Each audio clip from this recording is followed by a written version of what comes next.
Peace and Black Power, family. You're now tuned in to another edition of BAABA TV, Every Time Fire. Fire, fire, fire, every time. Fire, fire, fire, every time. You are now tuning BAABA TV. Welcome to another edition of BAABA TV, Every Time Fire, and it's my most elated pleasure and privilege to be in the presence of this master craftsman and teacher, Brother BAABA HERU. It's been a long time. I must say that I've known my elder for several years, but I like to sit in the back of the bus, and brother, I'm just so happy and elated that you allowed me to come down here and give this very important interview to our people. And the first question that I have for you, brother, is talk about, because I know you're from the Caribbean, talk about growing up. You know, that was just one place, because the original people are all over the planet, and I don't like the divisions. We are all one people, original people. I don't care where the boat stopped. It's black people in China, in Japan. It's one blood when it comes to our original people. Just go into a little bit briefly about growing up in the Caribbean, sir. Tua'u and Tara, give thanks and praise to the Divine Mother and Father of all creation. It's an honor to be with my brother, BAABA Every Time Fire. We go back so many years, 20 some odd years, I would say, or more, since I've known you. So let me give some insight. I was born in a city named for Rome in the Western Hemisphere, so named by that thief, and murderer, Christopher Columbus. The island on the island of Quisqueya, so named by the indigenous Taino of that island. It's now known as the Dominican Republic, named for a Roman Catholic saint, Domingo de Guzman, who used to conduct the Inquisition and burn women at the stake while they were alive. As a matter of fact, on the anniversary of his death, his followers took a woman on her deathbed out in a field, and they burned her alive because she was into herbology and things like that, and they called her a witch. So when I found that out, I did not want to identify with that name. I preferred to identify with the name of the island, Quisqueya, so named by the Taino Indians, of which my mother carried the blood of the Taino. And my mother also, Amancia Jorges de Guerrero, also carried in her veins the blood of the Moors, because her mother was from Spain. And you know, when the Moors went to Spain, all those women, you know, were honored by the entrance of the kings into that land, of the Moors into that land. So I carry those bloodstreams.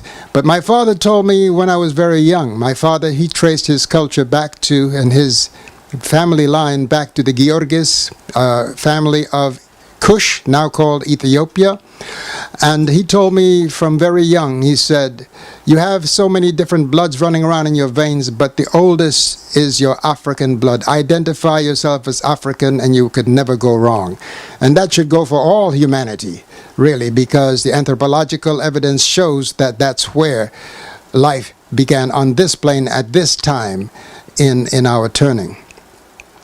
So I grew up on the island of Tortola. While my mother was pregnant with me, the Catholic padre of the parish told her she should leave my father because he was too black and too Protestant. So my mother said that I was in her womb, and she got so many kicks from me that she was in a lot of pain when she got home, crying, and told my father. And my father said, well, let's go to my home, which was the island of Tortola in the British Virgin Islands. And that's where I grew up. My formative years were spent. with my catapult in my pocket, running around, shooting at pigeons and catching different freshwater shrimp in the pools of the river that ran near our house.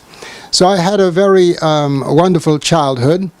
Growing up as a farmer, I took my food out of the ground. I planted my pigeon peas and my okra and my potatoes and dug it with a stick out of the ground. Milked my cows, rode around on a donkey bareback and rode horses bareback when I was around 10, 12 years old.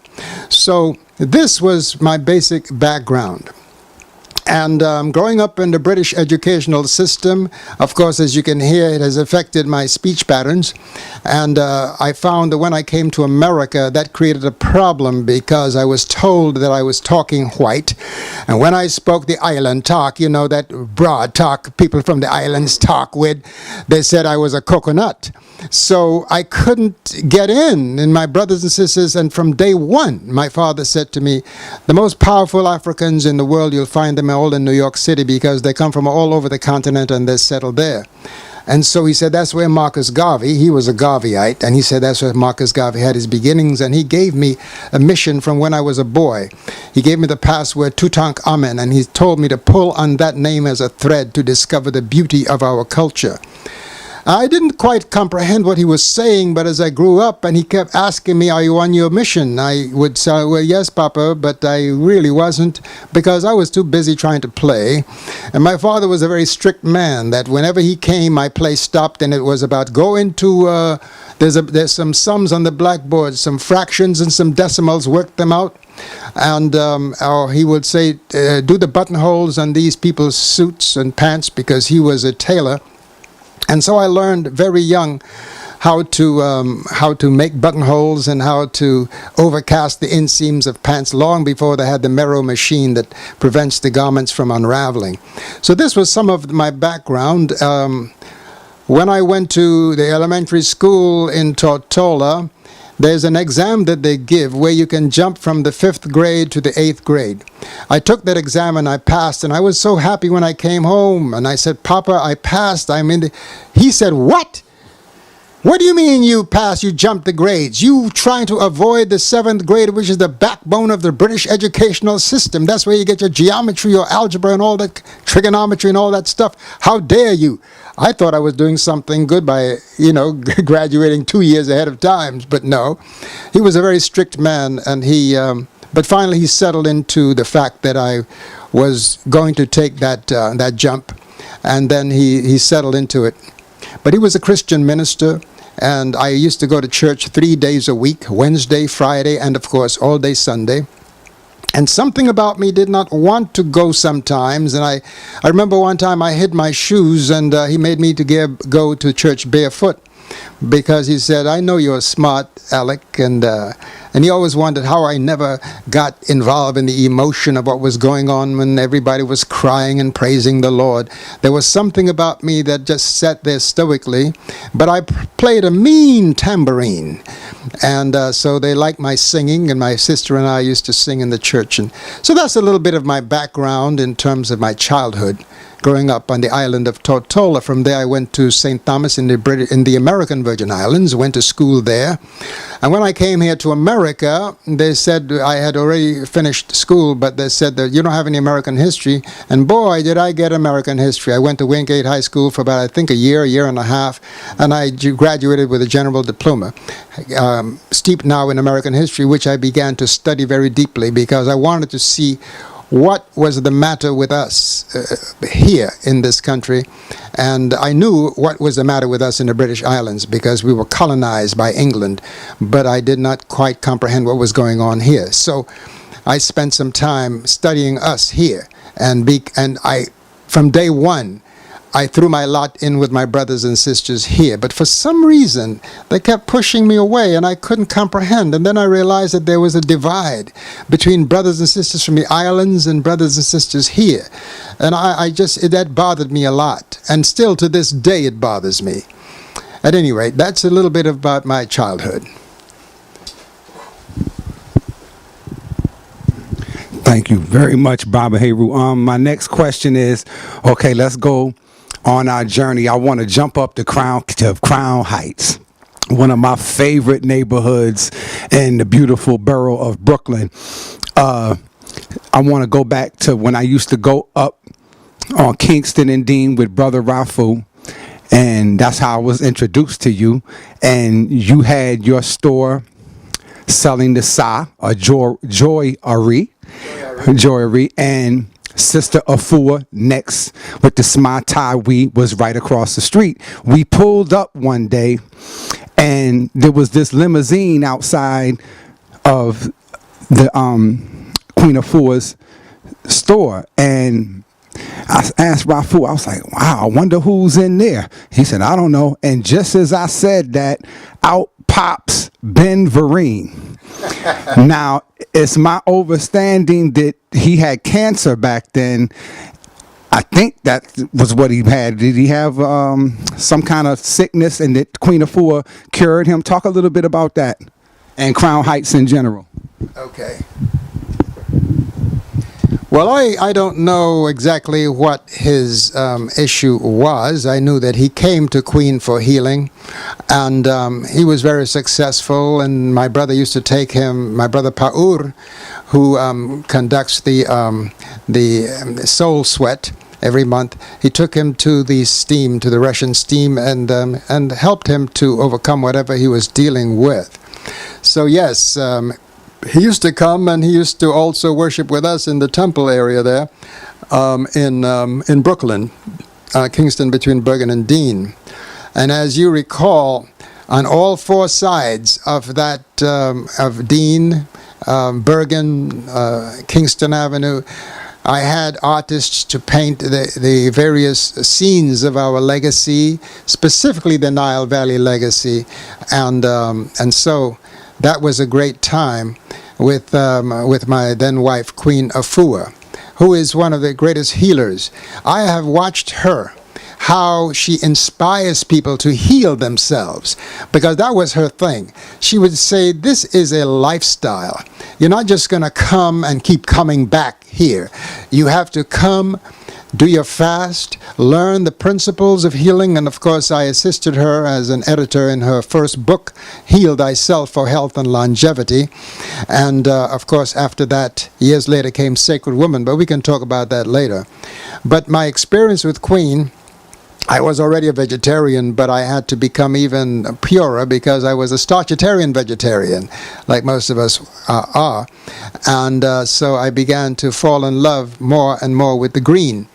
And that was something that she used to say, that the sun lives in green things, chlorophyll, photosynthesis, that we as a people of the sun ought to be eating more green things. And if we did that, we wouldn't have the incidences of diabetes and asthma that keep clogging up our systems. And I also saw how the women used to come to Queen with their tubes clogged, couldn't get pregnant. And when they went through her regimen, they came out being able to have babies. And I would sometimes be walking with her at the African Arts Festival, and people would come up with this is the Heal Thyself baby. And I always ask the sisters, did you write a letter of thanks to Queen? Oh, well, I'll do it when I go home. You know, sometimes we take our healers for granted, and I've seen so many of our healers bite the dust from the lack of true appreciation, people owing them lots and lots of money for which they're charged very little, because one day in the European hospital is over $10,000. So people would tend to be hesitant about wanting to pay what she was worth. But I really learned a lot during that time. And Crown Heights, of course, I remember we had painted a scene from the Nile Valley on the sidewalk right outside the Smaita, We Heal Thyself, Know Thyself organization that we ran together. And a Hasidic gentleman came by and he says, "What are you doing? This is a dead culture. This is dead." I said, "Well, who killed it?" I said, "How did it die? After you benefited so much from this ancient Nile Valley culture, now you're going to curse it? How ungrateful of you, sir." And of course, he walked away shaking his head, and I was shaking my head too. I said, how people can be so ungrateful after we fed all their prophets and nursed them and protected them. They're going to turn against us because of so-called one Pharaoh who knew not Joseph. So it was a very interesting time, and the people in the neighborhood, some of them were a little spooked about us because they couldn't understand. We were walking around dressed in African garb and just into healing, being vegetarians. To some of them, that was a problem, and but we tried our best to get the people in the neighborhood involved in healing, and many of them did come, I must admit. So it was a fantastic experience being on Kingston Avenue, between Bergen and Dean. But I remember that I used to wonder sometimes, why did I stay there? I wanted so much to blend in with my brothers and sisters and be a part of the community, but for some reason I always seemed to come up against this blockage that I never wanted. I always wanted to identify with my brothers and sisters here, but I found that there was this great divide between people from the islands and people here in North America. But eventually, and now at this point in my life, I'm finally getting a little bit of recognition. And I never really pursued publicity because I wanted to teach quietly the little that I knew about our culture, and I would teach people and chase them away because I never wanted them to be attached to my person and create a cult of personality. I'm against that. I believe that this resurrection has to be one of collective messiahship. No grand booba, no one leader, and all the braves scatter when he dies or when she dies. So I believe in teaching people and chasing them away so they can go and learn and from other houses and share the knowledge with as many people are magnetized to them. And that's basically how I continue to do my work here in Amenta. Beautiful. BAABA, HERU, I often wondered, was X-Clan, the hip-hop group, influenced by you? Because I know they was right from Crown Heights.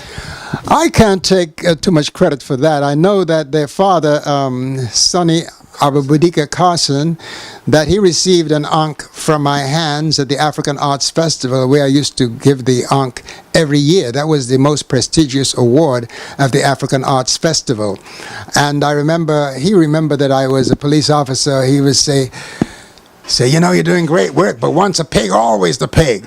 I said, well, brother, I don't even eat the swine in any form. Did you have bacon for breakfast this morning? And I said, if you are what you eat, then who is the pig, my brother?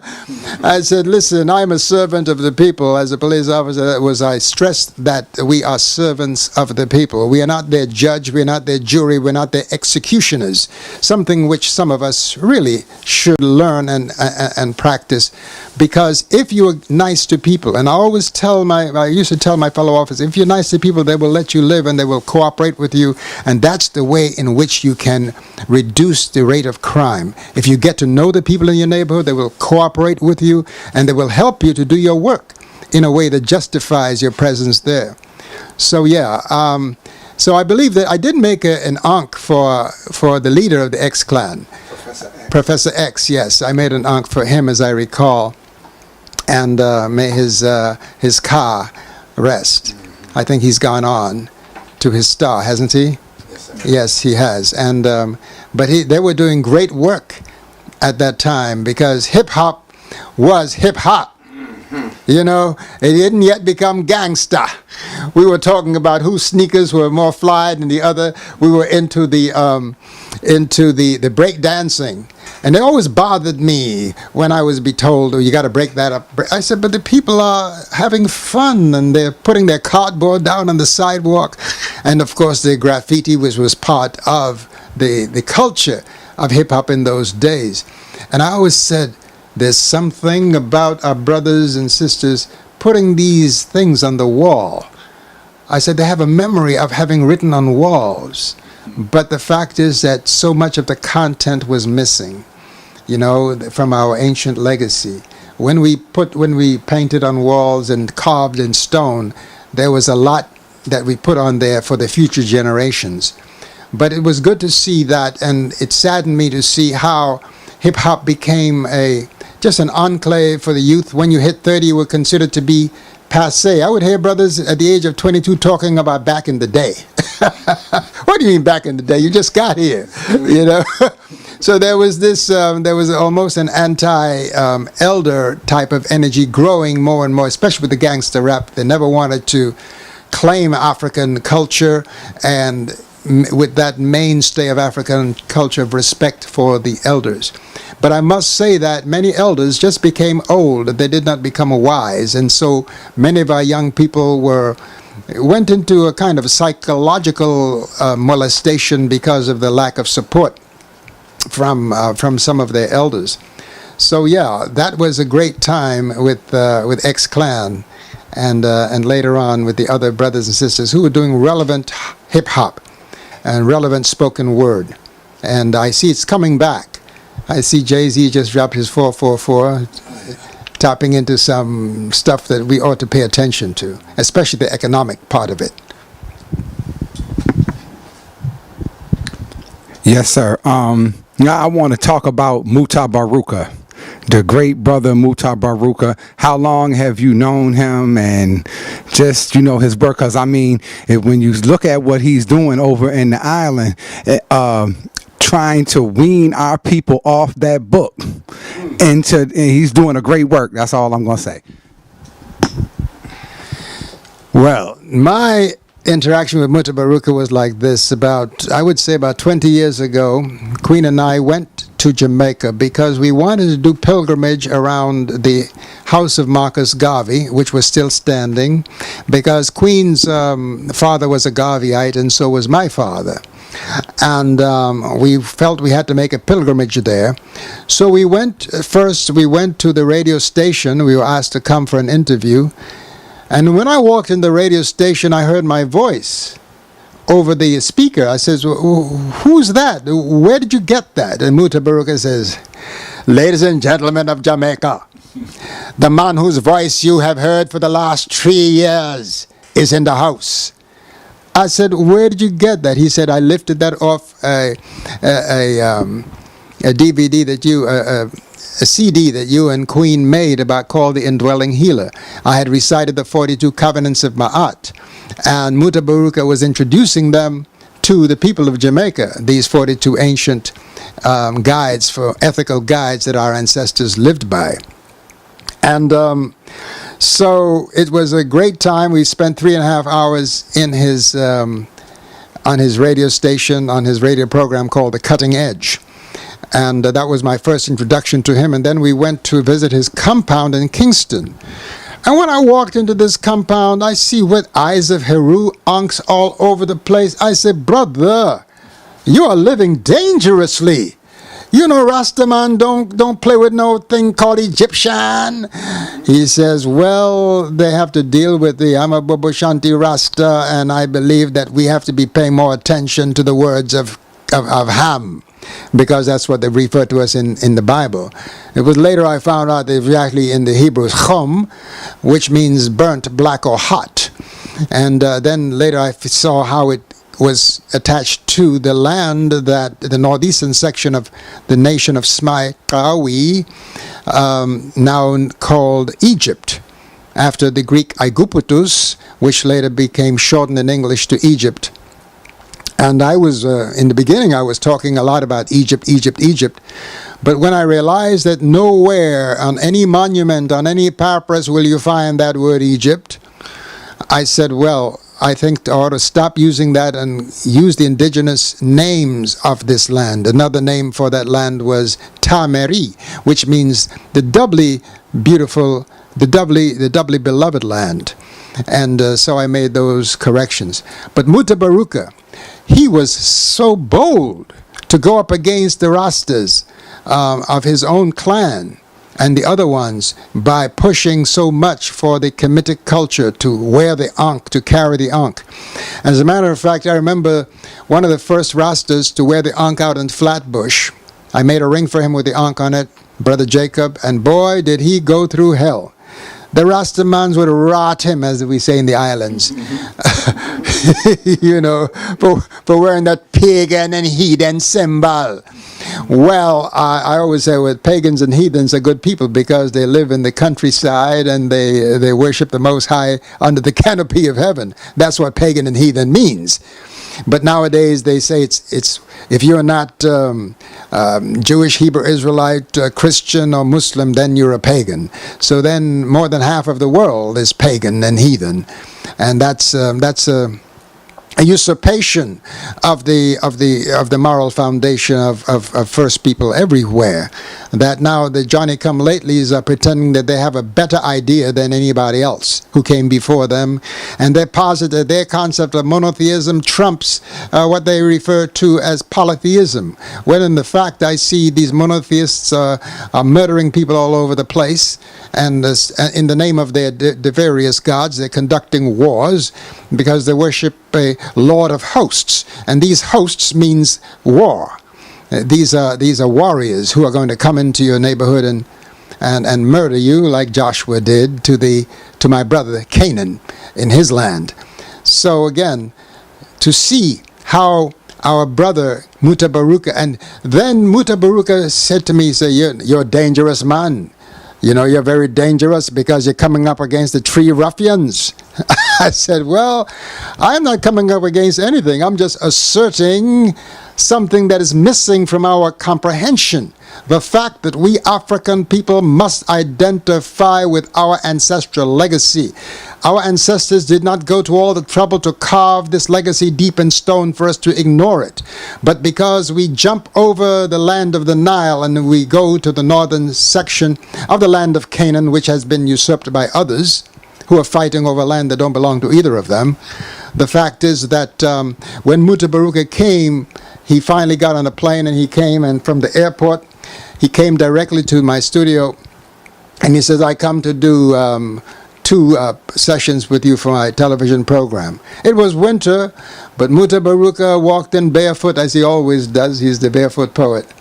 And he came and he did those 2 sessions with me.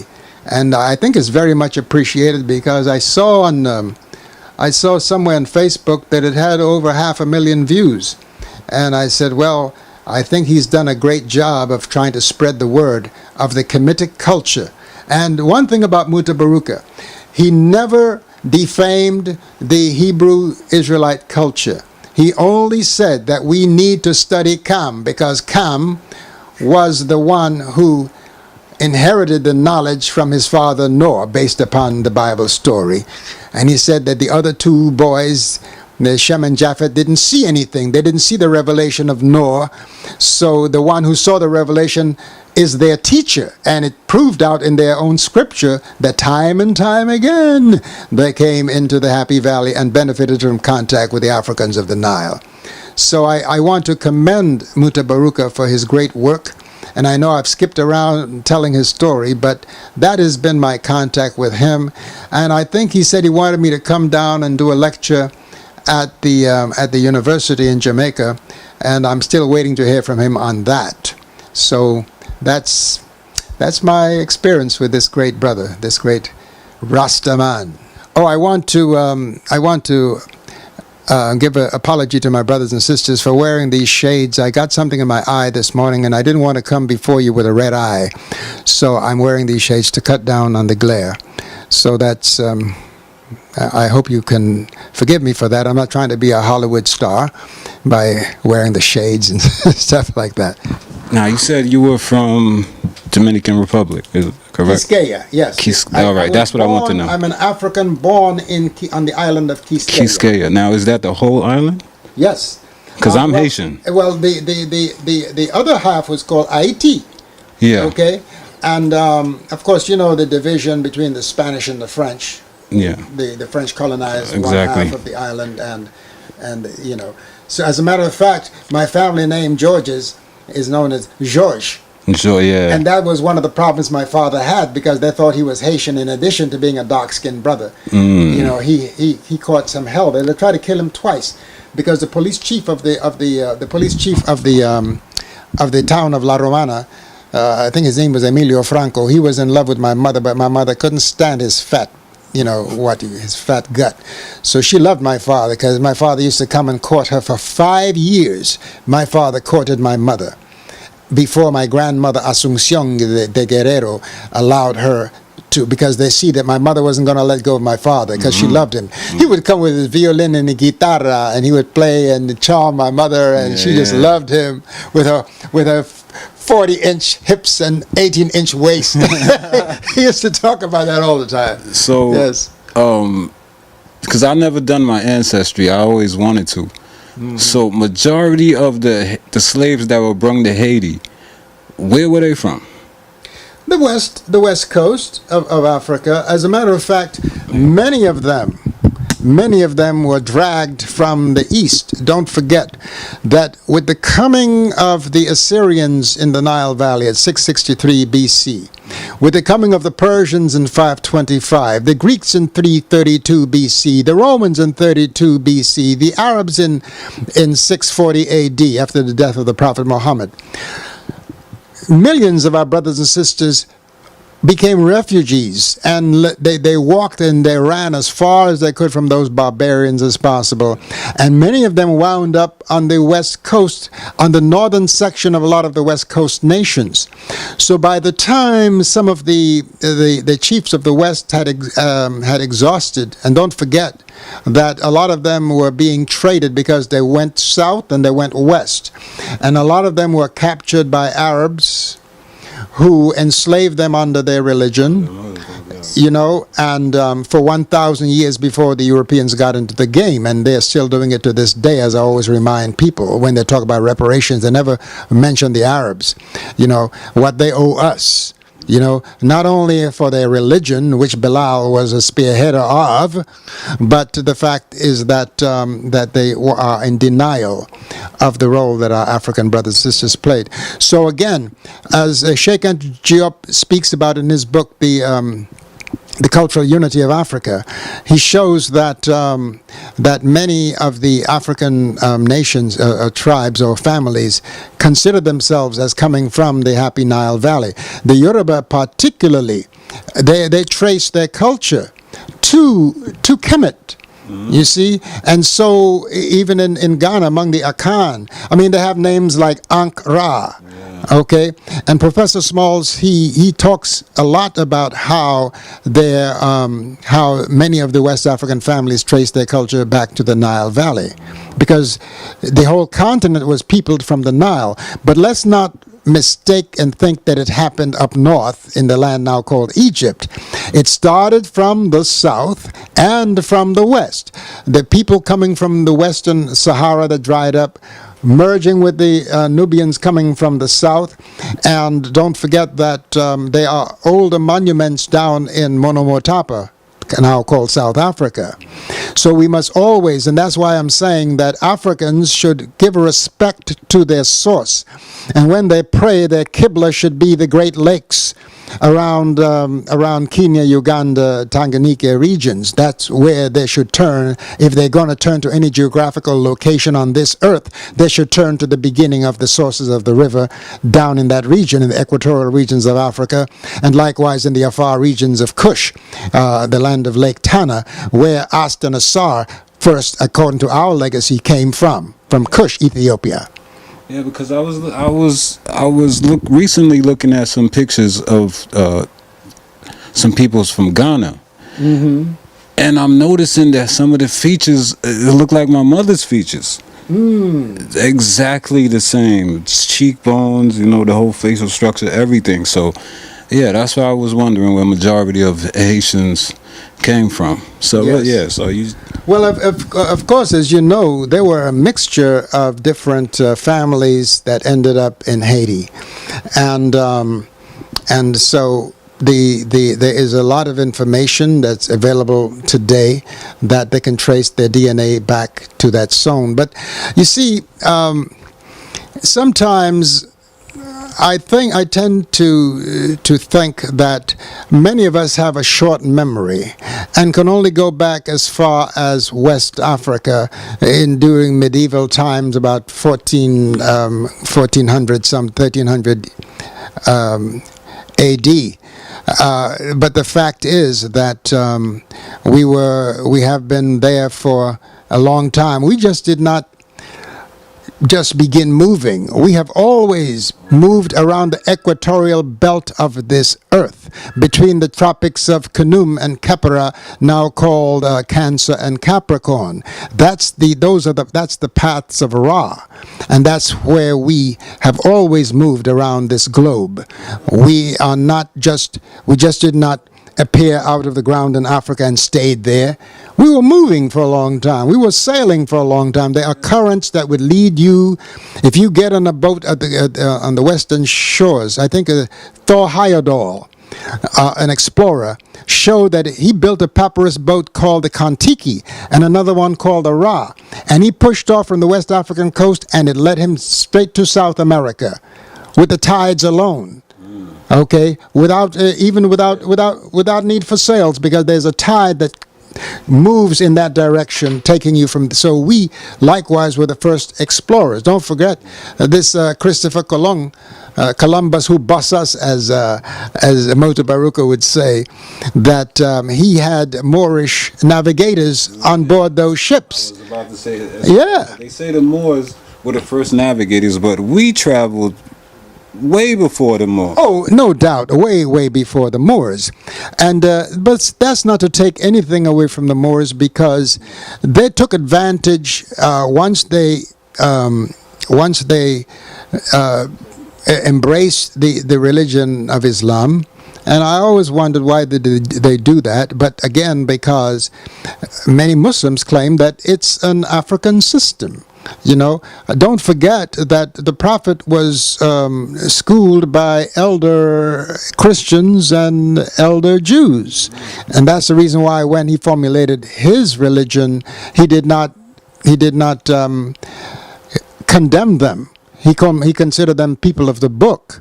And of course, he adopted the same patriarchal system that was part of their religion, because prior to that, the early Arabs, especially those from the south, what they now call Sabah, what we call Sabah or Sheba, the land of Sheba, known as Yemen today, that they were dark-skinned folks.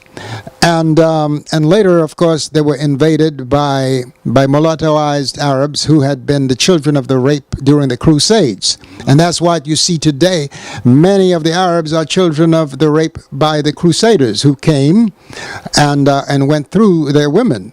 And I think that they still have an anger which has not been appeased. And many people, when we conveniently, those of us who are religious and spiritual, we conveniently forget the laws of retribution, that what goes around comes around. And so when we wonder, where is this violence coming from? Well, while people may consciously forget, their genes never forget. It's imprinted, their experiences are imprinted in their DNA, and some of them, without even knowing why they do what they do, continue to seek retribution. But we would think that their religion should have a more calming effect on them. And if they were to follow the spiritual system of the Nile Valley Africans, the laws of Ma'at, they would find that they would not have to be relying on wars.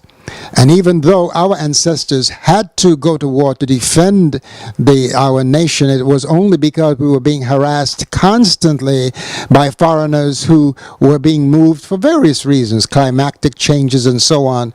They kept on rioting and coming into, and of course being into the Nile Valley. And of course, many of them being shepherds, they followed their sheep to the grazing lands of our African ancestors. And as a matter of fact, we allowed the Shemitic people to graze their sheep in the land of Goshen, slightly north of Kemet.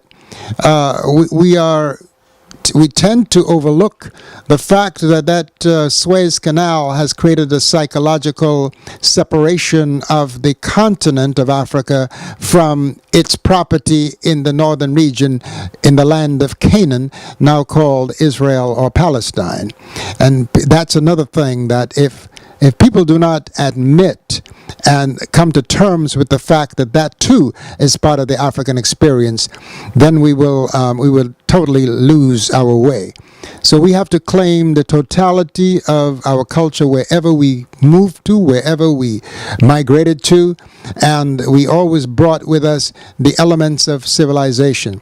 And after the invasion of the Arabs in the Nile Valley, after the death of the Prophet Muhammad, the Ibn al-As, who was one of the generals, Islamic general, he invaded Syria and Kemet in the same year. And of course, then when the Moors from Nubia, from Sudan, and later on they inhabited the northeastern region, which we now call Morocco, and other places like that, then we saw that they studied in a lot of the documents that they found in the libraries in the temples. And that is why they brought enlightenment to dark Europe. You say that thinking that Africa is a dark continent. No, but before the coming of the Moors, Europe was in the dark ages. Let's admit it. And they built temples. They built universities. I think there were about 60 or 70 universities throughout Spain and the Iberian Peninsula, because they brought the wisdom that they came into by capturing the papyri of the ancient Africans of the Nile. And then later on there was one I forgot his name. So the Moors say that they're the keepers of the knowledge. That's what I believe. That's what they say. They're the keepers of the knowledge of Kemet. Well, they are some of the keepers of the knowledge. They don't have it all, because a lot of us here in the West are waking up to the fact that we carry it likewise, and we are not necessarily don't identify as Moors. I don't like to get into the quarrels, because one of the things that I've come to comprehend about our culture and our legacy and the cosmology of that legacy is that a lot of it has been prophetic and is prophetic.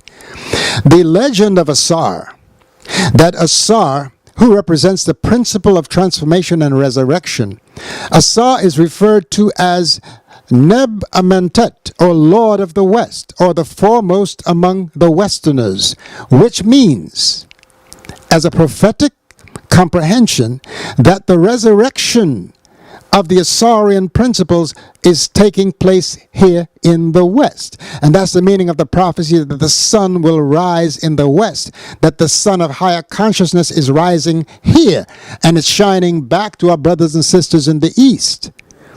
So that's something that when in the 80s, when Dr. Ben and Dr. Clark was really banging away on this culture of ancient Kemet,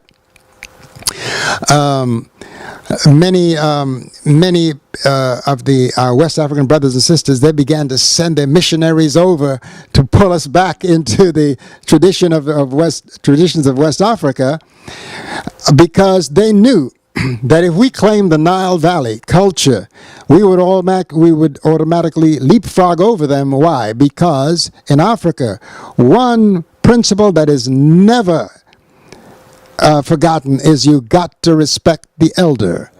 And since the Nile Valley culture is the elder African system, which lasted longer than any other culture in the world, once we claimed that, we would have been the great-grandfathers and grandmothers of African systems, spiritual systems, you see. And so they didn't want to see that happen. So they began to send their missionaries over to pull us back into the later traditions. And yeah, of course, we see now what's happening in places like Sudan, where you have two groups who are both disloyal to their ancestors, following the tradition, the patriarchal traditions of Christianity and Islam, which is in massive contradiction to African matrifocal and matrilineal culture, where the mother does matter, and you cannot have a system of praise and glorification without mentioning the mother side of deity. But if you are only worshiping a deity that is male, that is him, he, and never acknowledging the feminine side, then that's not African. I'm sorry. It's not African. I don't care how many Hail Marys you say. The fact is, Mary is taken from the Mary sisters, Ast and Nebuchadnezzar, who were the twice beloved women who put together the body of Asa that had been cut into many pieces. And I want to get a little into the prophecy of that story. It said that Asa was cut into 14 pieces. Let me line up those 14 pieces with the 14 nations who sat down at the Berlin Conference to cut Africa up into zones of European influence. Okay? They say that Asa's coffin got caught up in a root of a tree on the Isle of Byblos. Aha! That's where we are trapped in. Byblos is the origin of Bible. Okay? It said that Asa's body was put in a coffer, and the coffer was sealed. Yeah, that coffer is the slave ship. Okay? They say that Asa's henanum, his penis, was swallowed by a fish, that he had lost his capacity to regenerate life. Our power was swallowed up in the whole of the Piscean age, the age of the fish. So you see, when you make those alignments of our cosmology as prophecy, then you can comprehend what is happening and why it's happening now. That this resurrection is taking place here, and it's exciting our brothers and sisters on the continent, as the civil rights movements did in the 60s and early 50s and 60s to help the movement to liberate those African nations from the clutches of colonialism. And of course, they're still being educated by their former masters. A lot of them have followed the spiritual or the religious ways of their former masters. And now we see in Nubia, in Sudan, we see Christians fighting Muslims about their masters' religions. Instead of going back to claim what they had before the coming of these interlopers, they are stuck now, fighting and killing each other over foreign concepts of a patriarchal deity. They ought to be ashamed of themselves. I think the time has come for them. Oh, well, you're afraid? You're afraid you're going to be called an apostate? You're afraid that you're going to be called an infidel? Why don't you embrace fidelity with your ancestral ways? And they can call you infidel all they want. But if you are faithful to your book that has so many Africanisms in it, because why we are so attracted to the Bible is because there's a lot of African wisdom in there. Don't forget, the Jews say that they were in Africa, in the Nile Valley for over 400 years, I think even longer. Okay? And don't tell me that they did not get a lot of knowledge of morality from the ancient Africans of the Nile, so that when the time came for them to do their 10 Commandments, which was a very liberal set of commandments, which those who claim that they got them don't even follow. The fact is that we had 42 oracles of Ma'at, which was internalized. So we did not need any external force from outside of ourselves saying, thou shalt not, because we followed the ways of our ancestors saying, I have not. We internalized the ethical and moral directives of our ancient ancestry, and that made us worship the divine that lives within and listen to the divine that lives within us, instead of looking up to the sky for some dictator who's telling us, thou shalt not do this and thou shalt not do that. You know, when people tell you what you can and can't do, you're going to find a way to do it just to be rebellious. You know? So this is how we come to embrace a God who saw that the whole world was unified with one speech. And according to their story, this God say, oh, they're trying to become like us. He said to the Elohim, let us go down and confound their speech. Well, you had unity. The whole world seemed to have been united. And now you're going to come down and cause them disunity, which is the very root of wars. How can you worship a God like that? That is impossible for an African to do, but we see we have been brain stained. I always say we have never been brainwashed, because to wash something is to clean it. We have been brain stained and brain dirtied by foreign concepts that posits that our way is heathen and pagan and their way is the right way. The other way around. Yeah, you raped my mama, my grandmother, you lynched my father, and you're going to say that your way is a better way? Get out of here. Powerful, powerful. With that being said, talk about Brother Jabari. I know Brother Jabari is your student. He talks about you a lot. You know, when I hear Brother Sonetta interviewing him, talk about this great and mighty Brother Boria right here, Brother Jabari. Brother Jabari, and I cannot not mention his beloved queen, Anika. Inferka Ma'at is her name, and his name is HERU Jedin Ma'at Atan Ra. They are the keepers of the shrine of Ma'at and the elders of the Center for the Restoration of Ma'at. And they came, don't forget, I cannot. People say, well, you're Brother Jabari's teacher. No, I'm one of his teachers. Let me make that clear. Brother Jabari is his own man. He's got his own mind. And I do not brain stain or brainwash people who study with me. I want to make that quite clear. This brother is brilliant. He was brilliant before I met him. He's more brilliant now because he has gone beyond, which is what I encourage students to do. Because I've learned that if a teacher does not assist a student to going past that teacher, then the teacher has failed in his effort. We are supposed to progress, and we should bring our students into a level of comprehension that goes beyond what we know so that they can come back and teach us. I learn a lot from Brother Jabari when I go to his museum tours, you see. But I must say that, and he would admit this, that all the knowledge he had, because he'd been pursuing African culture for a very long time. He went with Asara Set even before he came to the shrine of Ptah.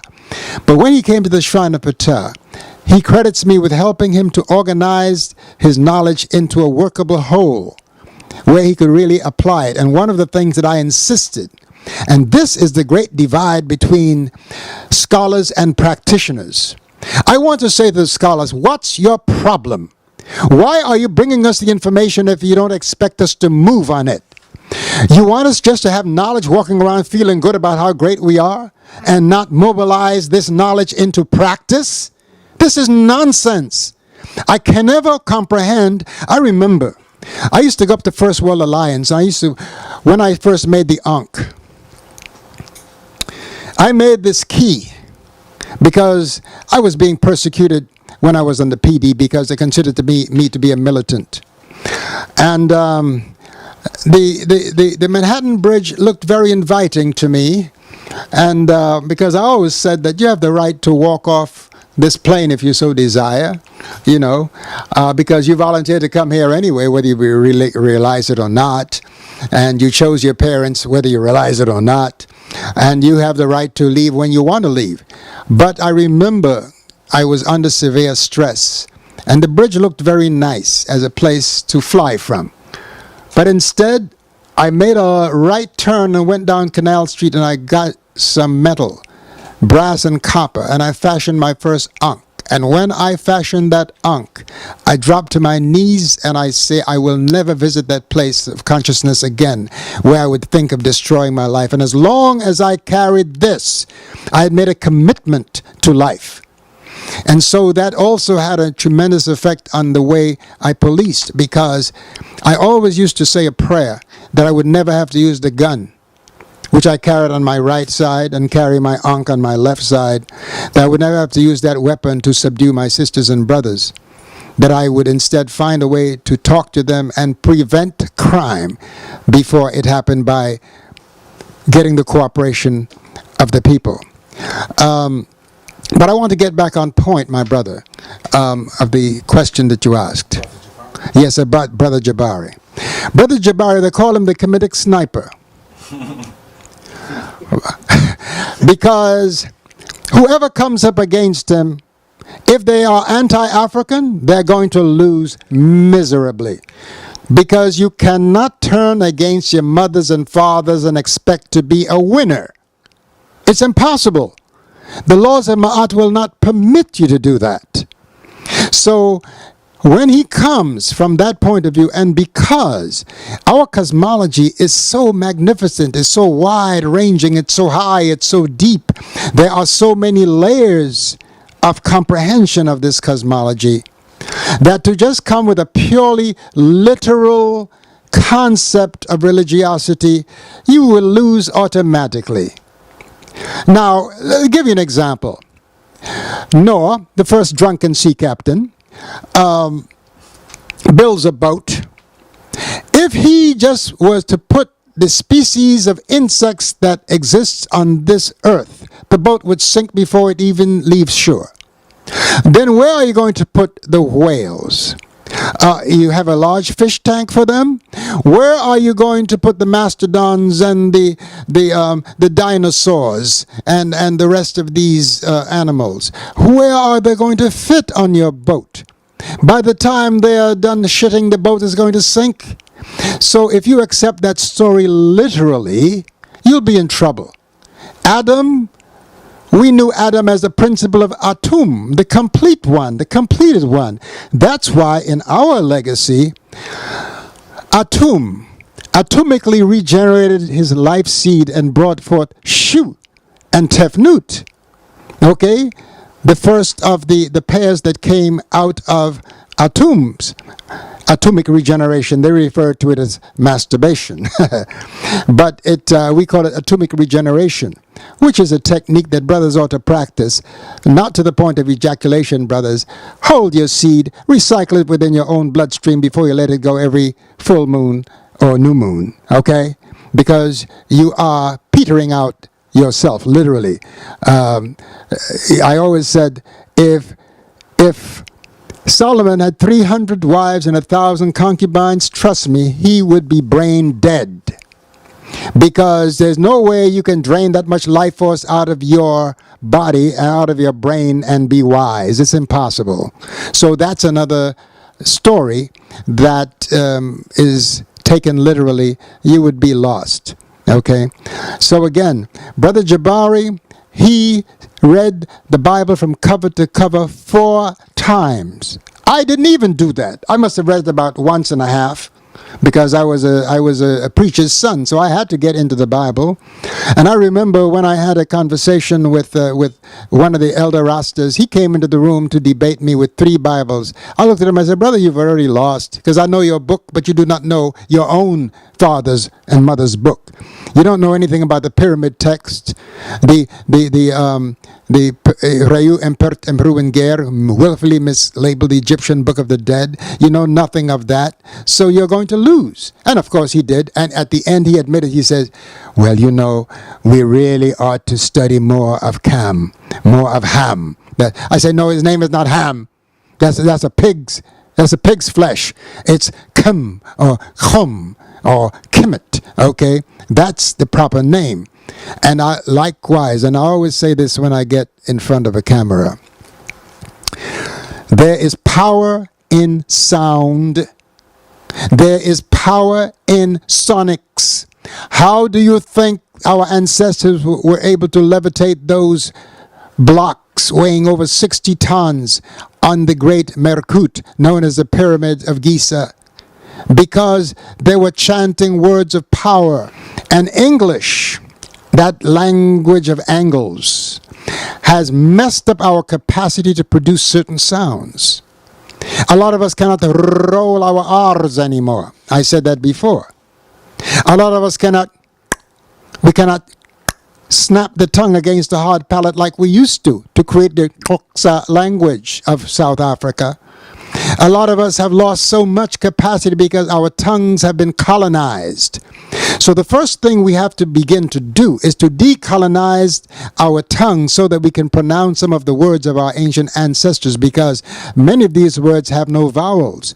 But because of the cultural unity of all of Africa, you can trace many African language back to the Metuneter, out of which they emerged. Olomide Lucas wrote a book in, I think, in the 1970s that shows the religions of West Africa and their relationship to ancient Egypt. And he does anthropological and philological research to show the derivation of many Yoruba words and the Yoruba language from the Nile Valley. For instance, like Yoruba can be traced to Yurepa, which means the king, the ruler. Okay? And there are many other words that you would find in the Yoruba language which can be traced back to the Nile Valley Africans.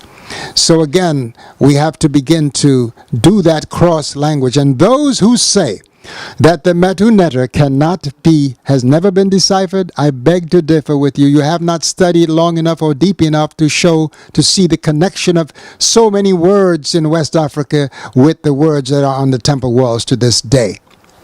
And don't forget, these people who came to the Nile Valley are a bunch of liars. Do you think that our ancestors who were in the habit of transmitting their wisdom from generation to generation would not still have some priests and priestesses there who knew the ancient language? And that Champollion may not have tapped into some of their knowledge, but he didn't say, because he wanted to pretend that he was so smart that he did it all on his own. J'ai tant l'affaire, huh? that he got the word, he got the understanding. No, you got the understanding because you spoke to elder priests and priestesses who were still there, because you could not destroy us all. It's impossible. The earth needs us. So those of you out there in this world who think that you're going to destroy the indigenous people of this earth and make this a pink planet, you can forget it. It will never happen. This earth needs the people of the sun to remind you to come and to heal and to be more humane in order to be truly human. Because if you're not humane, you cannot call yourself a human being. The reason why we have humanity is because humanity and love for humanity crowns you with compassion. And if you do not have compassion, if you cannot put yourself in the shoes of other people who are suffering, you're a damn fool and a total idiot, and you need to be healed. And that's the reason why we come as warriors, not warring with knives and guns and cannons and bombs. We come with the healing technique of healing the ignorance, which is the greatest disease in this world, with knowledge. We are warring against belief because it's time for belief to sit down. This is the age of Hapi, the age of Aquarius. Knowledge is on the scene. You see, my beloved sisters and brothers, belief requires faith in order to prop it up. But knowledge only requires facts. Okay? So you make the decision. You want faith or facts? And if you got the facts, then you've got to put those facts into living practice. Because even Paul told you that knowledge without application is dead. Okay? So let's get with it, my beloved brothers and sisters, and stop lying to ourselves. And if you truly want freedom, and even though Martin Luther King did a fantastic job by using their own book and beating them over the head with their own book, the fact is that book only contains some of the knowledge that we need as a people. We need all of the knowledge, not just a segment of it that was transmitted by the one who saw the wisdom of his father Noah, according to your story. And the two blind mice who took a sheet and covered it upon both their shoulders, Shem and Japheth, and they saw not the revelation that Noah had to impart to his children.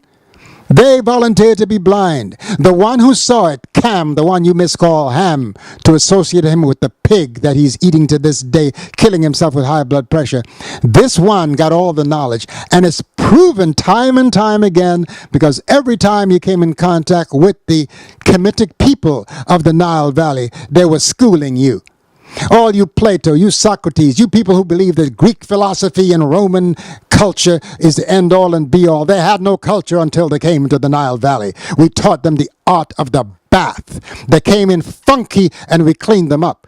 You visit the temple of Amun-Ra in Ipit Asut, now called Karnak, and you will see there's a pool there that if you went outside the doors of the temple, when you came back and you had to baptize yourself in the pool, we taught them the art of the bath. when they came in funky. As a matter of fact, they could not even walk on our soil until they washed their feet at the borders.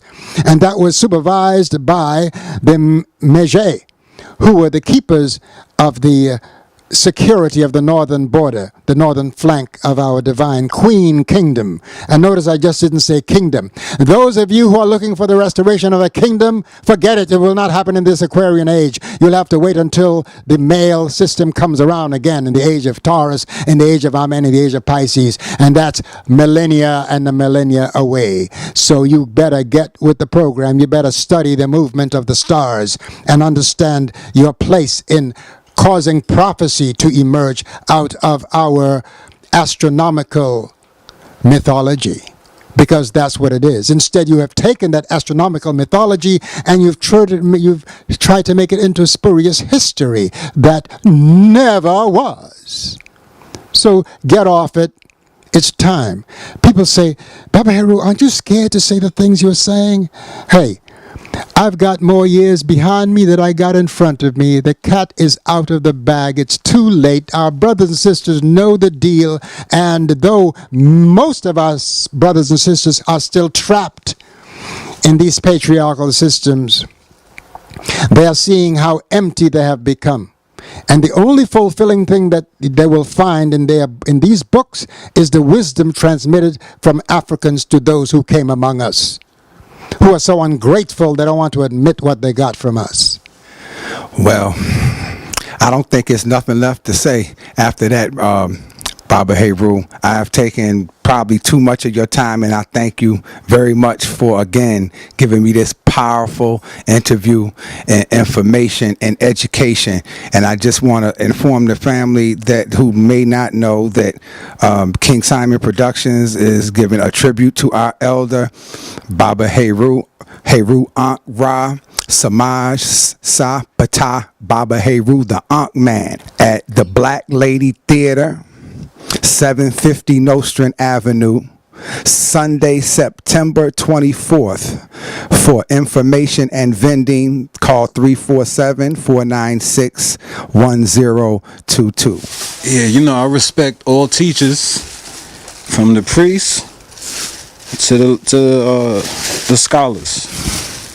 I want to show my respects right now by giving Baba Heru these t-shirts.